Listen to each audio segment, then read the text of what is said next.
Hello, this is Dr. Anirban Chakraborty. Today we are going to talk about exercise. How exercise can help your diabetes and what sort of exercise you should do. Coming right back. Hello, this is Dr. Anirban Chakraborty. I'm a consultant physician and diabetologist, and I have special interest in lifestyle medicine. Did you know that small changes to your lifestyle may bring big impact to your overall health? I make regular videos to give you tips and tricks so that you can make minimum changes to your lifestyle to have the maximum outcome. So if you are struggling with your health and are fed up of taking medicines, I hope you'll find my videos useful.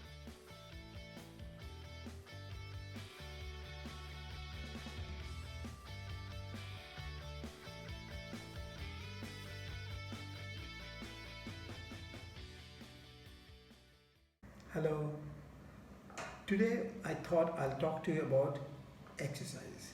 As you know, diet and exercise are the basic lifestyle changes that any diabetic patient or anybody suffering from any metabolic illness should do.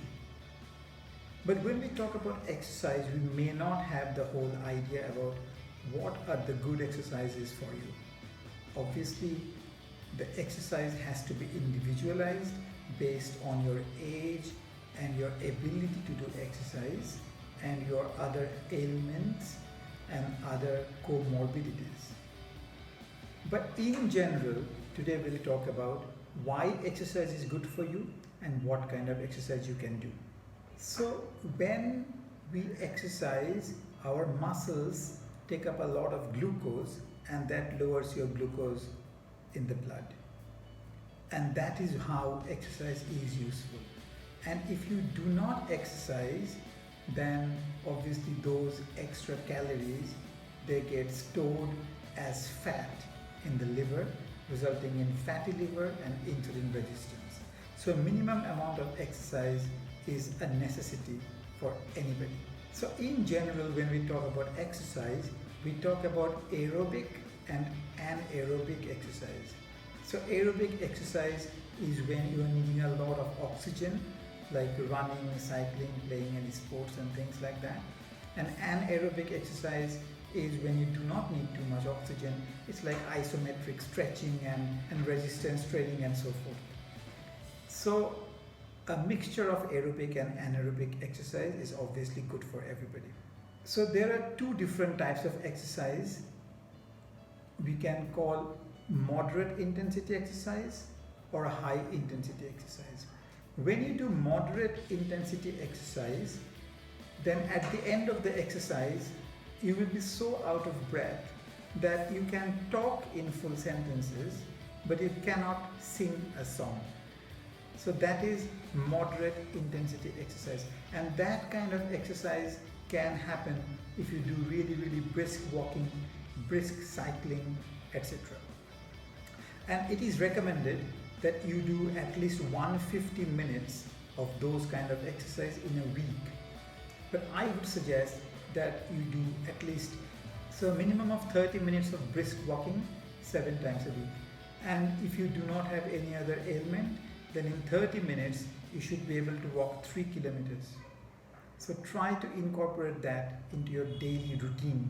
Now if you do not have time to do morning walk, you can do it any time of the day, but morning walk is the most beneficial if you can do it before breakfast. You just need to be careful if you're on certain medication like insulin or some sulfonylurea, where going into exercise without any food may cause your blood sugar to drop dangerously low. But other than that, you can do morning walk in empty stomach. That will have the best bang for buck. But if you do not have time in the morning, do it any time of the day. But 3 kilometers in 30 minutes should be your target. Now, this kind of exercise is the minimum that anybody should do. Now, beyond that, obviously you can do a bit of cycling, a bit of swimming, a bit of sports, whatever you can do, and that should help get you to your moderate intensity training quota per week. The next set of exercise is called high intensity exercise, where by the end of that you cannot even talk in full sentences because you're so out of breath. And those are the exercises that only people without any comorbidity can do, but those are very high intensity sports like playing tennis or doing rapid cycling or doing sprinting or jogging or doing high intensity interval training. So those are the exercise that is recommended that you do at least 30 minutes a week, which is roughly 5 minutes a day. So if you do not have any time for these exercises, then there's a category of exercise which is shown by research to be the highest yield in terms of weight loss and improving your metabolic health, which is called high intensity interval training. So if you look up online, you'll get about 10,000 videos, and you can choose the 10 exercises that suit you and try to do it in an interval of 10 minutes. So basically you do 30 seconds of one exercise, 30 seconds of rest, 30 seconds of the following exercise, 30 seconds of rest. So if you keep on doing that for 10 different exercises for 10 minutes.